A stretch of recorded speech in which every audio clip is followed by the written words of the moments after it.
ಕೂಗು ನೀನು ಮುಂಜಾನೆ ಬಿಸಿಲು ನೀನು. Hey guys, welcome back to my channel, The Random Clips by Anusha. As you guys have already seen in the thumbnail, ಈ video ಬಂದು HMPV virus ಬಗ್ಗೆ. HMPV ವೈರಸ್ ಅಂದರೆ ಏನು, ಇದು ಹೇಗೆ ಉಟ್ಕೊಂತು, ಇದ್ರ ಕಾಸಸ್ ಏನು, ಇದ್ರ ಸಿಂಪ್ಟಮ್ಸ್ ಏನು, ಇದನ್ನು ಹೇಗೆ ಪ್ರಿಕಾಷನ್ಸ್ ತೊಗೊಂಡು ಪ್ರಿವೆಂಟ್ ಮಾಡ್ಬೋದು, ಇಷ್ಟನ್ನು ನಾನು ನಿಮಗೆ ಈ ವಿಡಿಯೋದಲ್ಲಿ ತಿಳಿಸ್ಕೊಡ್ತಾ ಇದ್ದೀನಿ.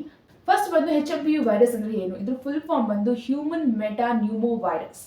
ಇದು ಇವಾಗ ಉಟ್ಕೊಂಡಿರುವಂಥ ವೈರಸ್ ಅಲ್ಲ, 60 ವರ್ಷ ಹಿಂದೆನೇ ಈ ವೈರಸ್ ಬಂದಂಥದ್ದು. ಮತ್ತು 2001ರಲ್ಲಿ ಇದು ಡಿಟೆಕ್ಟ್ ಆಗಿದ್ದು ಬಂದು ನೆದರ್ಲ್ಯಾಂಡಲ್ಲಿ. HMPV ವೈರಸ್ ಬಂದು human upper part of respiratory ಸಿಸ್ಟಮ್ಗೆ ಇನ್ಫೆಕ್ಟ್ ಆಗೋವಂಥದ್ದು.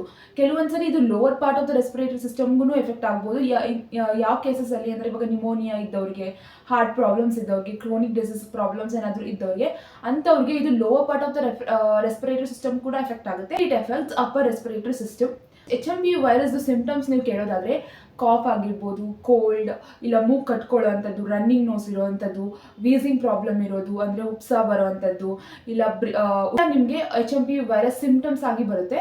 ಮತ್ತು ಎಫೆಕ್ಟ್ ಜಾಸ್ತಿ ಮಾಡುತ್ತೆ ಅಂತ ಹೇಳಿದ್ರೆ ಇವಾಗ 5 ವರ್ಷದಿಂದ ಕೆಳಗಡೆ ಇರೋ ಮಕ್ಕಳಿಗೆ, ಇವಾಗ ನೀವು ಇದು ಕೇಸಸ್ ನೋಡ್ತಾ ಇರ್ಬೋದು, HMPV ವೈರಸ್ ಕೇಸಸ್ಸು 5 ತಿಂಗಳು ಮಕ್ಕಳಿಗೆ, 8 ತಿಂಗಳು ಮಕ್ಕಳಿಗೆ ಆ ಥರ ಬರ್ತಾ ಇದೆ. ಸೊ 5 ವರ್ಷದಿಂದ ಕೆಳಗಡೆ ಇರೋ ಮಕ್ಕಳಿಗೆ ಬರೋ ಚಾನ್ಸಸ್ ಜಾಸ್ತಿ ಇರುತ್ತೆ. ಮತ್ತು 65 ವರ್ಷ ಮೇಲ್ಪಟ್ಟವರಿಗೆ ಈ HMPV ವೈರಸ್ ಬರುವಂಥದ್ದು. HMPV ವೈರಸ್ ತುಂಬ ಥ್ರೆಟ್ನಿಂಗಾ, ಇದರಿಂದ ತುಂಬ ಎಫೆಕ್ಟ್ ಆಗುತ್ತಾ ಬಾಡಿಗೆ ಅಂತ ಈ ಕ್ವೆಶನ್ಗೆ ನಾನು ಡಿಪೆಂಡ್ಸ್ ಅಂತ ಹೇಳ್ತೀನಿ. ಕೆಲವೊಬ್ಬರಿಗೆ ಪ್ರಾಬ್ಲಮ್ ಇರುತ್ತೆ ಆಲ್ರೆಡಿ, ನಿಮೋನಿಯಾ ಆಗಿರ್ಬೋದು, ಡಿಸೀಸ್ ಏನು ನಿಮೋನಿಯಾ ಆಗಿರ್ಬೋದು, ಹಾರ್ಟ್ ಡಿಸೀಸ್ ಆಗಿರ್ಬೋದು, ಕ್ರೋನಿಕ್ ಡಿಸೀಸ್ ಆಗಿರ್ಬೋದು, ಇಂಥವರಿಗೆ it may lead to the severe condition. ಅದು ಬಿಟ್ಟು ಬೇರೆಯವರಿಗೆ ಒಂದು 7-10 ದಿನದಲ್ಲಿ ಇದು ವಾಸಿ ಆಗ್ಬೋದು, ಏನಾದರೂ ಸ್ಟಾರ್ಟಿಂಗ್ ಸ್ಟೇಜಲ್ಲಿ ಇತ್ತು ಅಂತ ಹೇಳಿದ್ರೆ. ಸೊ ನಿಮಗೆ ಕಾಫ್, ಕೋಲ್ಡ್, ರನ್ನಿಂಗ್ ನೋಸ್ ಈ ಥರ ಏನಾದರೂ ಇತ್ತು ಅಂತ ಹೇಳಿದ್ರೆ ಸೆಲ್ಫ್ ಮೆಡಿಕೇಟ್ ಮಾಡ್ಕೊಳ್ಬಿಟ್ಟು please consult a doctor, so that it will never go to a severe condition. ಇನ್ನೊಂದು ಕ್ವಶನ್ ಏನಂದರೆ HMPV ವೈರಸ್ ಒಬ್ಬರಿಂದ ಒಬ್ಬರಿಗೆ ಹರಡುತ್ತಾ, ಹರಡೋದಾದರೆ ಹೇಗೆ ಹರಡುತ್ತೆ ಅಂತ.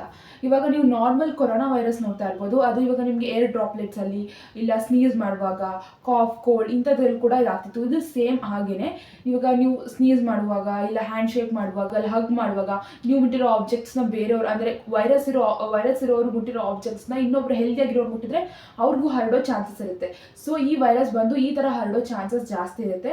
ಮತ್ತು ಇದನ್ನ ಹೇಗೆ ಪ್ರಿವೆಂಟ್ ಮಾಡೋದು ಅಂದರೆ, ನೀವು ಕೊರೋನಾ ಬಂದಾಗ ಕೆಲವೊಂದು ಪ್ರಿಕಾಷನ್ಸ್ ತೊಗೊಂಡಿರ್ಬೋದು. ಇವಾಗ ಹ್ಯಾಂಡ್ ವಾಶ್ ಮಾಡೋದಾಗಿರ್ಬೋದು, ಆವಾಗವಾಗ ಸೋಪಲ್ಲಿ ಹ್ಯಾಂಡ್ ವಾಶ್ ಮತ್ತು ಸ್ಯಾನಿಟೈಸರ್ ಯೂಸ್ ಮಾಡ್ತಾ ಇದ್ವಿ, ಮಾಸ್ಕ್ ಯೂಸ್ ಮಾಡ್ತಾ ಇದ್ವಿ, ಆಮೇಲೆ ಜನರಿಂದ ದೂರ ಇರ್ತಿದ್ವಿ. ಸೊ ಇದ್ರಲ್ಲಿ ಕೂಡ ನಿಮ್ಗೆ ಏನಾದರೂ ಕಾಫ್, ಕೋಲ್ಡ್ ಇತ್ತು ಅಂತ ಹೇಳಿದ್ರೆ, ಏನಾದರೂ ನೀವು ಜನರ ಮಧ್ಯೆ ಇದ್ರಿ ಅಂತ ಹೇಳಿದ್ರೆ please try to wear the mask. And ಆವಾಗವಾಗ ಕೈ ತೊಳ್ಕೊಳ್ಳೋದು, ನಿಮ್ಮ ಮೂಗೆಲ್ಲ ಮುಟ್ಕೊಳ್ಳೋದು, ಮುಖ ಮುಟ್ಕೊಳ್ಳೋದು, ಕಿವಿ ಮುಟ್ಕೊಳ್ಳೋದು, ಕಣ್ಣು ಮುಟ್ಕೊಳ್ಳೋದು ಇವೆಲ್ಲ ಮಾಡ್ಲಿಕ್ಕೆ ಹೋಗಬೇಡಿ.